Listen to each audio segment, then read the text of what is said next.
Les aventuriers d'HubSpot by 1 minute 30 avec Gabriel Dabichouevel. Bonjour à tous et bienvenue dans les aventuriers d'HubSpot. Salut Rémi, comment tu vas? Très bien, et toi Gabriel? Super, ça fait quelques temps qu'on n'a pas enregistré, t'étais en vacances, il y avait un séminaire chez nous, donc on rattrape tout ça. C'est le podcast qui vous emmène dans un voyage passionnant à la découverte du monde du CRM. Je suis Gabriel Dabichouevel, votre guide pour cette aventure et fondateur d'1 minute 30, partenaire HubSpot des entreprises ambitieuses. Notre mission est simple, être à vos côtés à chaque étape de votre projet CRM pour vous aider à dépasser les objectifs de votre investissement HubSpot. Maintenant que c'est dit, de quoi va-t-on parler aujourd'hui, Rémi? Pas de data, pas de chocolat. Pas de data, pas de chocolat.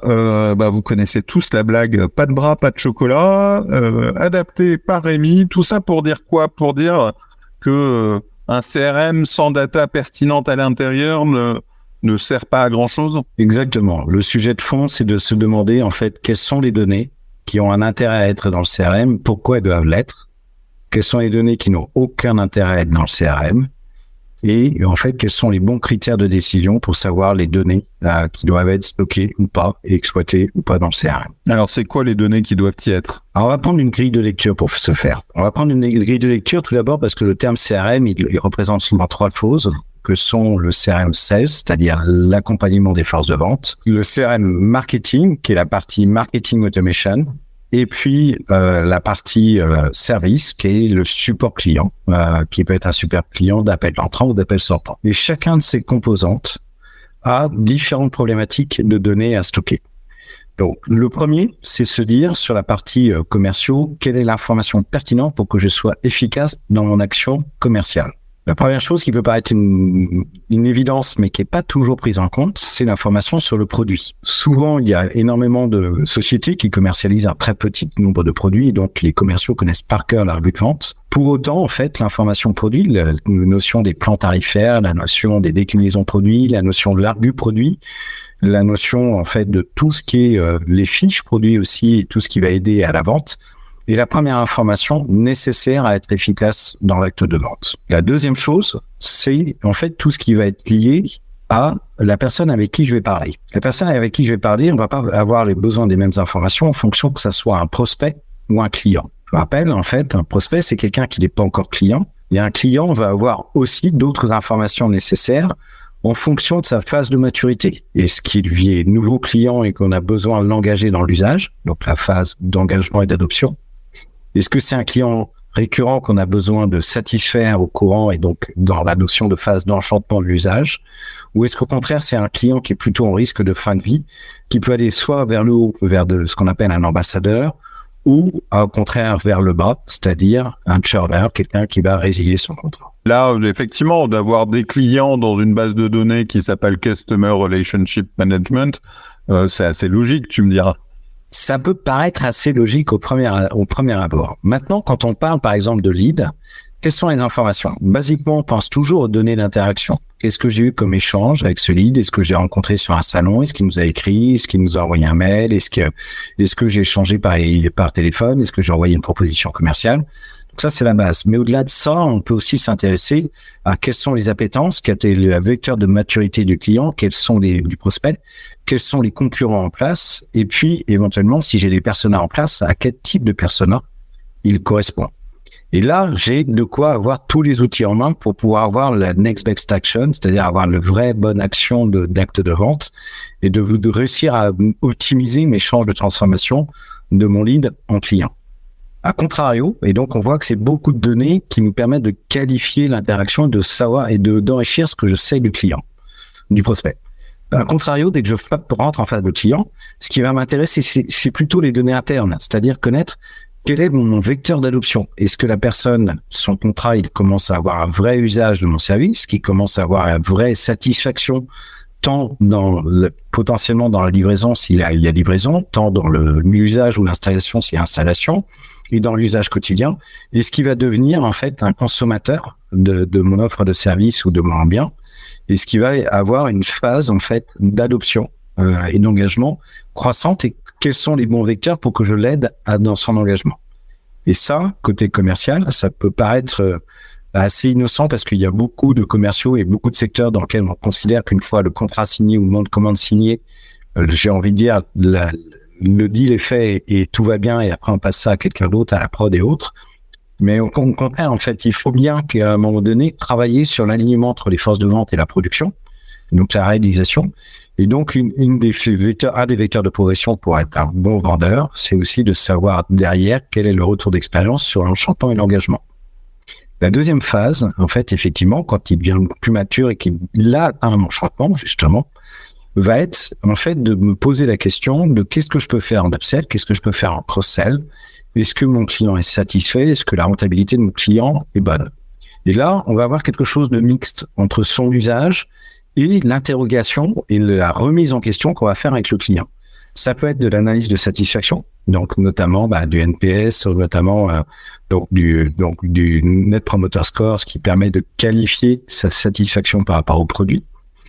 Mais c'est aussi s'intéresser notamment à des échéances qu'il peut avoir dans sa vie de contrat, par exemple des dates d'échéance de contrat, des dates d'échéance de renouvellement, des augmentations tarifaires, des réactualisations tarifaires liées à des indices Syntec ou autres qui font que ce qu'il a acheté à un prix A, son abonnement augmente. C'est aussi des phases de déclenchement du ton client dans lequel il va, par exemple, à un moment donné ou à un autre, avoir une baisse de son usage. Et donc ça, quand plus c'est granulé, plus l'offre est complexe. Notamment, je pense, quand on est dans une offre je pense un exemple de traiteur ou autre, on va avoir en fait besoin de connaître son réel score de consommation de l'ensemble de ma gamme produit. Et donc, ça peut aller jusque-là pour être un bon vendeur, c'est de dire, est-ce que mon client est satisfait et est-ce que j'ai vendu tout ce que j'avais à vendre par rapport à lui? Est-ce que ce que tu veux dire pour qu'un CRM ait vraiment de la valeur, c'est qu'il ne s'agit pas juste de loguer des informations liées aux transactions aux clients de façon un peu comme dans un journal de bord, mais que la force du CRM réside dans les corrélations que tu fais entre différentes données et dans le rapprochement que tu fais pour, avoir des bons indicateurs, des bons reporting, et maintenant avec l'IA, des suggestions de next best action et de prévisionnel et de forecast. C'est exactement ça. La première base, c'est qu'on dit un CRM, il est là pour stocker les données d'interaction. C'est un peu les Customer Data Platform et tutti quanti, c'est de dire, en fait, un CRM, il va me stocker le fait que j'ai envoyé un tel email, qu'on a eu tel rendez-vous, qu'on s'est vu sur tel salon, qu'il a signé tel contrat, etc. Ça, c'est la première base. Un deuxième sujet, c'est souvent, on se dit, OK, une fois que j'ai ça, j'ai aussi besoin de connaître ma donnée de facturation. C'est-à-dire quel chiffre d'affaires j'ai besoin et quel renta éventuellement j'ai avec ce client-là. Ça, c'est la base de la base. Mais ça, c'est aussi court-termiste. C'est-à-dire, ça me permet pas d'anticiper est-ce que mon client est satisfait, est-ce que je peux aller plus loin avec mon client, ou est-ce qu'au contraire, je vais avoir un point de douleur à la résiliation. Et puis, c'est l'autre aspect, c'est aussi, est-ce que ce client-là, est-ce qu'il n'y a pas un risque que la compétition vienne sur mon territoire? Et donc, quel est mon taux d'adoption et quel est mon taux de satisfaction et mon taux d'adhésion à la marque? Et donc, quand on parle de CRM, effectivement, la première partie du data et le premier, on va dire, le chocolat blanc, c'est se dire, le plus mauvais des chocolats, tout le monde le sait, on va commencer uniquement par les données d'interaction. Après, on va passer au chocolat au lait et on va mettre les données de RP. Et après, on va passer enfin au chocolat noir et on va commencer à avoir en plus un pourcentage de cacao qui va augmenter au fur et à mesure qu'on va avoir justement ces données d'engagement et ces données de satisfaction. Ça veut dire que la donnée que l'on collecte sur un client quand on est commercial et uniquement sur la partie commerciale, après la donnée produit, c'est aussi en fait quelque chose qui doit se cultiver au cours du temps au sein du CRM. Et ça, c'est pour les commerciaux. Quand on parle côté marketing, eh bien, la problématique va être à peu près la même. On a, en fait, ce qu'on appelle un marketing des temps produits, c'est-à-dire on a besoin de faire la promotion de nouveaux produits et donc savoir à qui on va l'adresser. Et donc ça, c'est aussi de l'information produit dont on va avoir besoin. On va avoir besoin par rapport à nos contacts aussi, de données distinctes en fonction que l'on ait un lead et sa maturité ou un prospect. Et en fonction qu'on soit un client et son ancienneté, sa satisfaction. Donc les problématiques sont à la fois, encore une fois, très similaires. C'est pas uniquement les données d'interaction. Il y a des clients qui vendent des produits de ménager. En fait, le client a très peu d'interaction. Mais c'est aussi des données d'engagement, donc la récurrence d'achat. Et c'est aussi des données de satisfaction.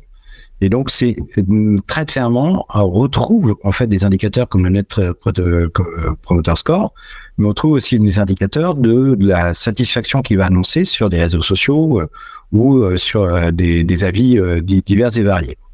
Et ça va nous donner en fait les vrais points clairement de connaissance du client et de pouvoir anticiper sa résiliation et des vrais leviers marketing. On donne très souvent en marketing, pareil, on parle du chocolat blanc, on va faire de la commercialisation, on chauffe toute la base sur nos nouveaux produits. J'ai un blockbuster, je suis en train de ressortir un téléphone mobile qui est nouvelle génération et je chauffe toute ma base, je me pose pas de questions. Ça, c'est le chocolat blanc. Deuxième étape, on va se dire, non, mais on va peut-être s'intéresser d'abord à faire des personas et connaître en fait à qui on cible. Et on va commencer à s'intéresser à ceux qui viennent d'acheter parce que c'est pas la peine non plus de vendre tous les jours. Et on va s'intéresser aussi à ceux qui sont les early adopters et ceux qui sont en très forte récurrence d'achat. Donc là, on passe au chocolat au lait. Et puis, forcément, derrière, on va se dire, très bien, ils achètent régulièrement. Mais en fait, est-ce que c'est des multi-acheteurs? Est-ce que c'est des gens qui sont satisfaits de la marque? Est-ce que c'est des gens qui vont être ambassadeurs? Et puis, quel type d'usage ils vont avoir? Et derrière, on va aller vers le chocolat noir. Ça, c'est sur les temps produits. Mais les temps produits, on a à côté de ça les marronniers. Donc, ce qu'on appelle les marronniers, fête des pères, fête des mères, Noël, bref, j'en passe, c'est des meilleurs, qui sont aussi des vecteurs Black Friday, beaucoup plus classiques, qui sont aussi des vecteurs dans lequel en fait on a besoin de connaître ces données et de savoir comment les adresser. Et puis on a les temps clients. Les temps clients, ça peut être la date anniversaire, c'est souvent aussi les dates d'échéance de contrat, mais ça peut être aussi les événements clients. Quand on est dans le secteur bancaire, un temps client, c'est ou le secteur de l'assurance, un temps client, c'est typiquement la rentrée des enfants à l'école pour vendre de l'assurance scolaire. C'est typiquement un déménagement, c'est typiquement tout ce qui peut se passer dans la vie d'un client, qui fait qu'on peut le réembarquer sur de nouvelles offres ou de nouveaux produits, et qui sont plus ou moins durs à qualifier. Et là, on arrive, en fait, on passe du chocolat blanc au chocolat noir, justement parce qu'on va être capable d'aller collecter ces informations. Si on passe au service client, eh bien là, c'est pareil. Le chocolat blanc, c'est le service client. Le client n'arrive pas à monter son meuble Ikea. On est le support Ikea et on regarde la notice page 13 et on vérifie qu'il a bien pris les vis et qu'il n'est pas en train d'essayer de taper avec un marteau sur une vis. Ça, en fait, c'est le premier niveau, c'est l'information produit. Basiquement, on va avoir besoin des informations de dotation, c'est-à-dire, il est client, on fait du premier support niveau 1, j'ai mon référentiel produit. Et très rapidement, en fait, on va aller du chocolat blanc vers le chocolat noir. On va à nouveau, plus on va enrichir, plus on va être force de proposition et puis on va essayer de le satisfaire. On va détecter d'abord qu'un client appelle pour la 17e fois parce que le problème est entre ce qu'on appelle le clavier et la chaise quand il est dans l'informatique, ou entre le marteau et ses chaussures quand on est chez Ikea. Et donc, on va avoir en fait une vraie qualification, une approche différente pour le satisfaire. Et puis, on a des clients qui sont en fait très régulièrement, qui réclament régulièrement tout simplement pour avoir des promotions, pour avoir des offres. Ça fait partie des butineurs classiques au niveau d'un service client. Ou à contrario, des ambassadeurs, donc des clients qu'il va falloir choyer très précautionneusement parce qu'on sait que s'ils sont satisfaits de notre traitement, eh bien, ils vont être encore plus promoteurs et à contrario, ils vont être fortement détracteurs si on n'est pas à niveau. Et puis, toujours aller chercher plus loin la data. Ça, c'est quand on a de l'appel entrant. Quand on a de l'appel sortant, on se retrouve dans des problématiques de sales, on se retrouve dans les problématiques commerciales, on se retrouve encore dans les mêmes jeux de données que ce qu'on avait pour les commerciaux à l'origine. Donc, quand on dit pas de data, pas de chocolat, ça veut dire que quand on dit un CRM se suffit des données d'interaction, il est vrai que la plupart du temps, quand on est dans l'Excel et qu'on passe dans des données de l'interaction, on a l'impression d'être au paradis. Mais en fait, au-delà du paradis et au-delà du chocolat blanc, quand on a mangé que des cacahuètes depuis le premier jour, eh bien, en fait, il y a du chocolat au lait et du chocolat noir et qu'on sait pousser plus loin. Il faut prendre le temps d'analyser proprement ces données pour aller chercher, en fait, les bonnes informations. J'allais t'amener à ce paradoxe-là, c'est bien d'avoir plein d'infos, de pouvoir les recouper, les croiser pour faire des analyses, d'en savoir plus, même faire de la prédiction, du forecast mieux engagé. Mais on dit aussi que trop de données, tu l'as donné. Le chocolat rend malade et qu'il faut 5 fruits et légumes par jour. Où se trouve le bon équilibre? Quand est-ce que tu sais que c'est une donnée en trop? Comment tu sais qu'elle va rien apporter en amont? Alors, il ne va pas avoir de corrélation intelligente. y a 2 critères à ça. Il y a un premier critère qui est la noisette qu'on a mis sur le chocolat ou la menthe qu'on a mis dans le chocolat. En fait, personne n'en mange. C'est-à-dire, ce chocolat, il a beau être à disposition de tous les commerciaux, aucun commercial ne l'utilise. Il a beau être à disposition du marketing, aucun marketing ne l'utilise. Et le service client ne l'utilise pas non plus. Et il existe, quand on va auditer des CRM, des champs ou des données qui sont juste jamais remplis ou, donc avec un taux de remplissage très faible, ou jamais exploités. Et là, c'est tout simplement la donnée inutile. C'est un peu je dirais, la gabegie des montagnes de chocolat ou des fontaines de chocolat que certains faisaient, ils appelaient ça des data lakes. On se disait, mets toutes les données que tu verras bien un jour si tu en as besoin. Puis après, ils se retournaient et se disaient, oh, quel bordel, il y a un peu trop de chocolat, ça rend malade, on ne sait plus quoi en faire. Pour éviter de faire des fontaines, comment tu essayes de faire ça a priori? Eh bien, en fait, on va travailler sur la qualité du cacao plutôt que sur la quantité de chocolat. Et donc, pour travailler sur la qualité du cacao, on va se poser, on va faire des ateliers, et très concrètement, pour se dire, dans l'acte de vente que l'on a fait, dans les différents actes de vente que vous avez fait, dans les différentes actions marketing les plus efficaces que vous avez faites, ou dans les actions de service client, quelles sont les informations pertinentes. Le service client, pour ça, est une très bonne école de la sobriété du chocolat, parce que si vous avez trop d'informations au niveau d'un service client, en fait, vous n'êtes pas efficient pour répondre aux besoins du client. Parce qu'il faut aller chercher dans N dossiers, aller chercher dans le lutin qui est à côté de vous, et vous passez beaucoup de temps à le faire. Le marketing, c'est un gros défaut, c'est-à-dire qu'on a souvent des plateformes marketing dans lesquelles on a en fait surabondance de données, ce qui finalement n'est pas efficient parce que on s'aperçoit que une fois qu'on a bien les bons temps clients, les bons temps produits et les bons marronniers, et qu'on connaît bien les bons vecteurs de segmentation, c'est-à-dire de filtrage, on a ce qu'il faut. Et quand le commercial, le matin, il s'assoit et qu'il sait déjà les tâches qu'il va avoir à faire et quelles sont les bonnes informations, juste le bon résumé qui va lui permettre d'avoir le bon discours avec son client et donc de faire la bonne action commerciale, eh bien, on sait qu'on a assez. Et ça, en fait, c'est uniquement par des dialogues au niveau de chacune des équipes, par des analyses qui se font sur l'existant aussi, on s'aperçoit que connaître le nombre d'enfants de notre client favori, quand on est en B2B, ça peut être satisfaisant d'un point de vue relationnel, ça peut être satisfaisant dans le côté humain de l'acte de vente, et donc ça, c'est quelque chose qui est dans le côté humain, qui a énormément à faire dans la tête du commercial, mais qui n'a pas grand-chose à faire dans le CRM. Ouais, tout à fait. Et l'idée, c'est vraiment d'être sobre aussi dans l'usage de la donnée, d'aller réfléchir en amont pour mettre les bonnes données. Et puis, en aval, quand a posteriori, on se rend compte qu'il y a des données qui sont pas utilisées et qui servent pas à grand-chose, ne pas hésiter à les tuer, à les supprimer pour nettoyer le CRM et enlever aussi de la contrainte aux différents commerciaux qui sont censés saisir des données ou aux équipes du support qui sont censées saisir des données qui ne seront pas traitées et qui alourdiront les formulaires. C'est aussi la même sobriété qu'on doit avoir avec ce formulaire en inboard où on met pas trop d'infos dans un formulaire parce que comme ça les gens le remplissent et on met que de l'info qui sera réellement utile. Et puis objectivement, une donnée saisie qui n'est pas exploitée, c'est du temps perdu.